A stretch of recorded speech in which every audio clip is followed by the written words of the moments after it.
Welcome back to the Genuinely Care About You podcast. My name is Christina Wilcox and I am your host.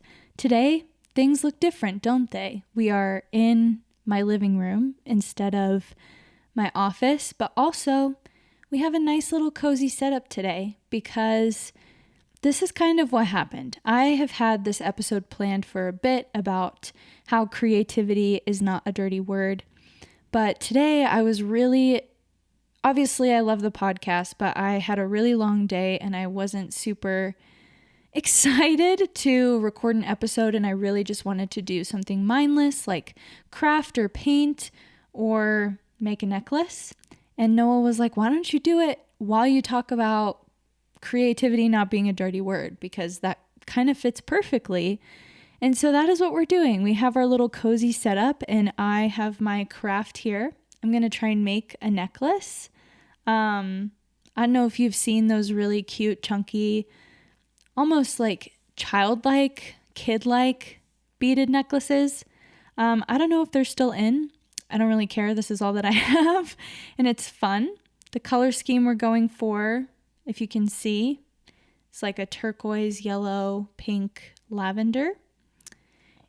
And I am going to talk about creativity today as you watch me try and do this.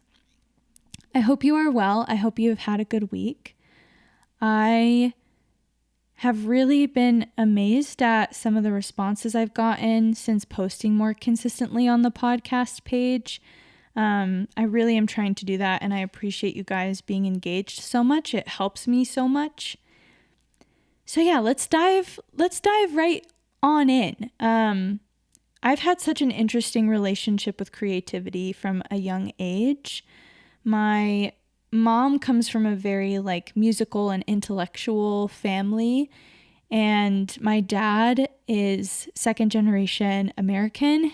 My grandparents came from Belgium and Denmark to America in their, 20s. And my dad grew up in a very Scandi European household where, even visiting Paris, in Europe, creativity is something that is super celebrated, it feels like, or at least it felt like as an American. There wasn't this pressure necessarily to monetize your creativity, which we've talked about. It's just about expressing. And so I grew up with that kind of mentality. Sorry, I'm trying to remember which beat I'm on. I'm on lavender. But I grew up with that mentality.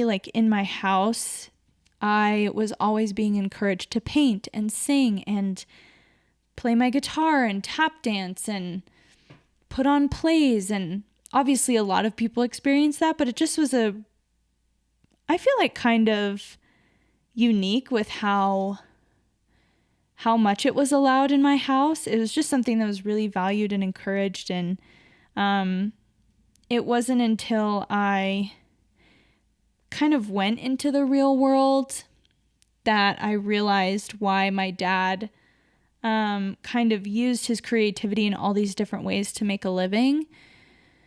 Because in America, to be a painter, my dad is a painter and a sculptor and a craftsman. I would just call him a craftsman because he can just kind of do anything handy, but he's also he sculpts, and again, he paints and he sketches and creates things out of nothing and repurposes things, and it's so amazing. But he's used those skills in so many different formats to make a living. One specifically being house renovation. And I didn't really understand that until I was an adult and I needed to make a living. And I realized that me being creative wasn't enough, kind of. Sorry, I'm going to get my notes right here. But it just was the shock of reality that I probably needed to get a 9-to-5 job and wear business casual clothing. And that was something that was so foreign to me. Because even my dad's an entrepreneur. My mom either worked part-time or was a stay-at-home mom, which was really fortunate for us. But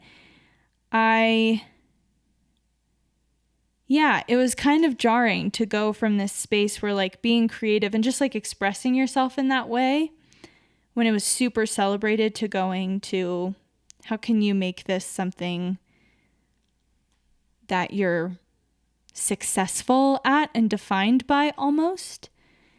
And that kind of caused me to damage my relationship with creativity a little bit for the purpose of me wanting to like be accepted and be successful and be practical. I kind of gave up creating just for the point of creating, like what I'm doing right now. This necklace isn't going to look good, like it's not about me making this amazing necklace that people are going to compliment me on. It's about just making a necklace because I needed to do something creative tonight to restore my soul. And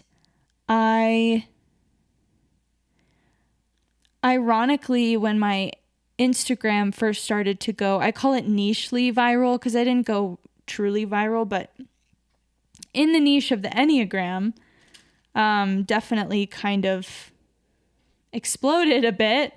And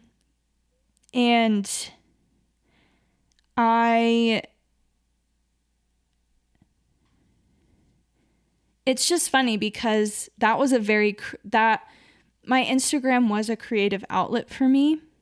And behind the scenes, I was really struggling with a lot, to say the least, in regards to even expressing my creativity and what it meant for me to be a feeler and a creative. And I kind of started this quest of self-abandonment, and that included me abandoning it included me abandoning not only my emotions, but also my creativity. And as your girl's in therapy, we have been for a bit, as we've been working through stuff, implementing moments of creativity like this where I'm not even creating on my iPad, because a lot of what I do for work and for what I do with like my Instagram page and YouTube and everything is on a screen and everything is on my iPad or on my laptop. And it's so important sometimes for me to just grab a blank canvas and paint a couple strokes, even if there's no point to what I'm doing. Just the act of like making something. I am creating with my hands, obviously, when I'm using my iPad, but it like this feels different. This truly, for me, is so grounding, so calming, and such an important act of self-care, I think. And I think that's something that I really took away from our trip to Europe, and how much like I knew obviously that I grew up in a different household than a lot of my friends. Because even though my family primarily is European and Middle Eastern, but primarily European, I come from immigrants for the most part. And that plus like, I don't know, I really noticed how much like I fell into European culture so easily. And I think that largely has to do with how I grew up at home, because I definitely grew up very European in my house. And I just think that even though I took like the European way of creativity home with me from our trip, it also kind of like made me realize that that's been in me this whole time. And that definition of creativity and respect and admiration for beauty has been in me this whole time. And I wanted to talk about that on the podcast and sit with you and show you that you can make a necklace and it not look perfect.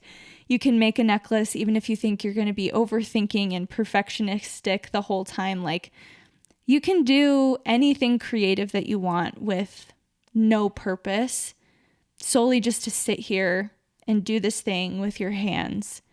And I wanted to do that for myself today.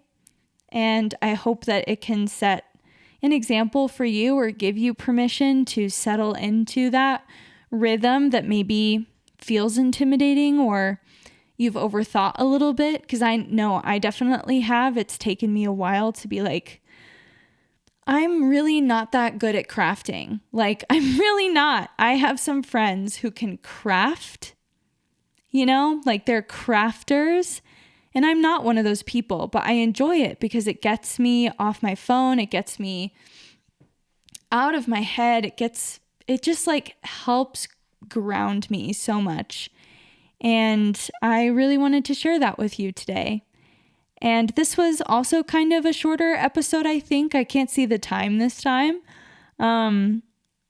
But even though it's a shorter episode, I think that it's very purposeful and needed. And just want to remind you that creative isn't a dirty word, and you can rewrite the narrative.